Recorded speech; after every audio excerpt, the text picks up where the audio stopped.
Hello friends, I am Shant Gupta and welcome to my channel. इस video में हम कुछ ऐसे 10 क्वेश्चन को डिस्कस करेंगे जो आपके एग्जाम्स में आ सकते हैं। ठीक है, तो शुरू करते हैं पहले क्वेश्चन से, जो कहता है what does he mean by the strength of tree is exposed, name poem and poet. मतलब हमसे पूछा है कि क्या मतलब है कि जो ट्री की स्ट्रेंथ है वो एक्सपोज हो गई, बाहर आ गई, और इस पोएम को किसने लिखा है और इस पोएम का नाम क्या है। इसका आंसर देखिए, roots and stems are the strength of tree. When the tree is finally uprooted, its strength, stem and roots is exposed. Name of poet who writes this poem is G. Patel. Name of poem is On Killing a Tree. जो roots और stem होती है वो tree की strength होती है, इस poem में ऐसा बताया गया है। और जब ये दोनों निकल जाती है ज़मीन से, तब ट्री की जो स्ट्रेंथ होती है वो एक्सपोज हो जाती है। जिस पोएट ने इसको लिखा है उसका नाम है गिव पाटेल और इस पोएम का नाम है on killing a tree. Question number 2 है, how was the problem of what to do with Bruno finally solved. ये आपका the bond of love written by Kenneth Anderson chapters हैं। तो problem of what to do with Bruno is finally solved by deciding that we take Bruno from the zoo back to our home and iron was made there for Bruno. This was decided because Bruno was in very poor condition and became very weak and also very sad. On the other hand, author's wife was also not well. Condition of both was very poor. देखिए, Bruno के साथ क्या किया जाए, क्योंकि एक तो वो बहुत बड़ा हो रहा था, अब उसे घर पे तो रोक नहीं सकते, और वो जू पे बहुत वीक हो चुका था और बहुत उदास भी था। तो इसके लिए एक रास्ता खोजा गया था कि हम उसको वहाँ से ले आएंगे वापस, और यहाँ पर बेंगलोर में एक आइलैंड बनाएंगे उसके लिए, ताकि वो वहाँ अपने कंफर्ट जोन में रह सके, और इससे क्या होगा, वो सैड भी नहीं होगा और वो हमारे पास ही रहेगा। ठीक है, तो बोलते हैं अपने तीसरे क्वेश्चन पे, जो कहता है why does he break down in tears after the fire.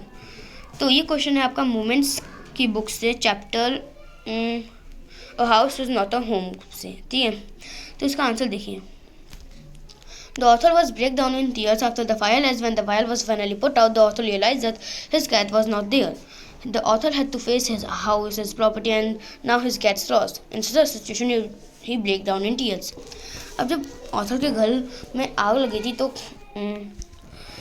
जब आग बुझ गई, तब ऑथर ने ये रियलाइज़ किया कि उसकी कैट अब वहाँ नहीं है। अब आग लगने की वजह से उसे अपना घर खोना पड़ा, घर उसकी प्रॉपर्टी थी, और अब उसकी कैट भी उसके पास नहीं रही, तो इस सिचुएशन में वो लो पड़ा। 4 है, why did the intruder enters into Jalad's house. क्यों इंट्रूडर जलाड के हाउस में घुसा था। तो इंट्रूडर जलाड के हाउस में इसलिए घुसा था क्योंकि उसे मारना था।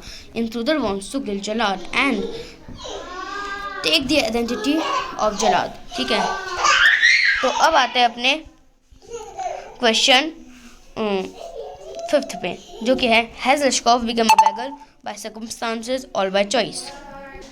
तो चलिए इसका आंसर देखते हैं। तो लश्कोव क्या था, एक सिंगल था रशियन सॉइल में, लेकिन उसे वहाँ से निकाल दिया गया था क्योंकि वो बहुत ड्रिंक करता था, और लश्कोव अपनी मर्जी से बैगर बना क्योंकि वो स्टेज पे वर्क हार्ड नहीं करना चाहता था। अब कोई फॉर्म उसे क्यों रखेगा जब वो हार्ड वर्किंग करना ही नहीं चाहता, तो है ना। तो what does the poet wish for the snake, name the poem and poet. तो पोइट जो था वो क्या विश कर रहा था स्नेक के लिए। तो जो पोइट था वो विश कर रहा था कि स्नेक को मारा ना जाए और उसे जाने दिया जाए। जिस पोइट ने इस पोएम को लिखा है वो है W.W. लॉस, और पोएम का नाम है द स्नेक ट्राइंग। 7 है आपका, Lushkoff is earning 35 rubles a month, how is he obliged to Sergei for this. Lushkoff 35 rouble एक महीने में कमाता था, तो कैसे वो ऑब्लाइज था सर्जी को।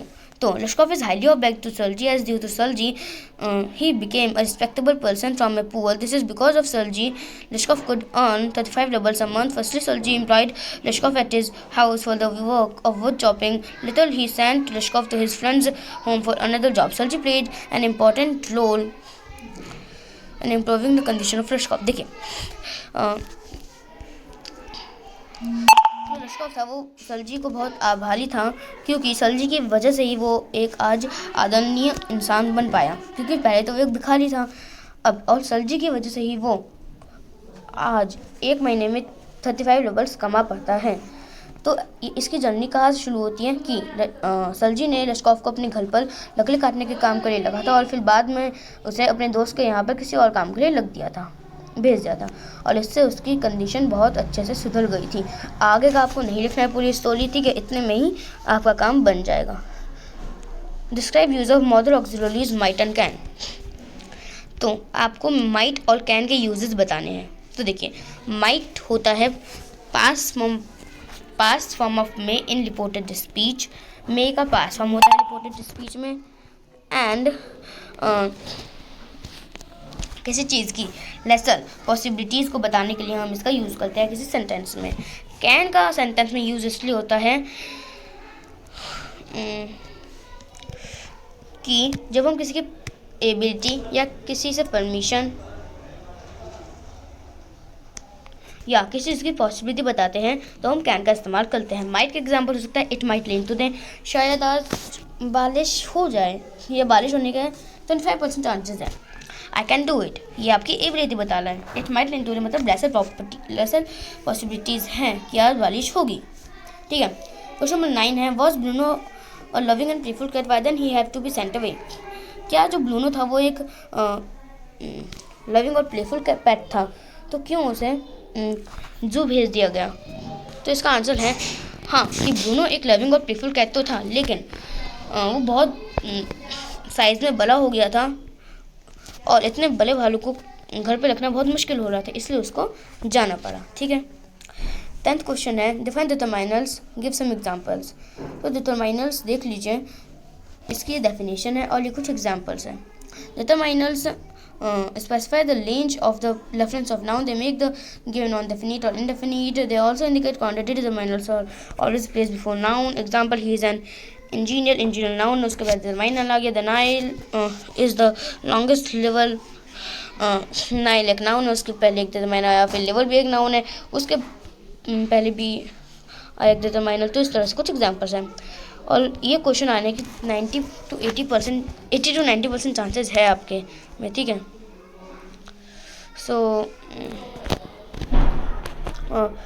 B very prepared, okay, thank you. और ये सब क्वेश्चन और ये सब चैप्टर्स मैंने आपको कवर करवा रखे हैं, तो आप वीडियो चेक कर सकते हैं। मैंने आपकी सारी ग्रामर, सारी इंग्लिश, सारी सब्जेक्ट सब कंप्लीट करवा दिए हैं। Thank you.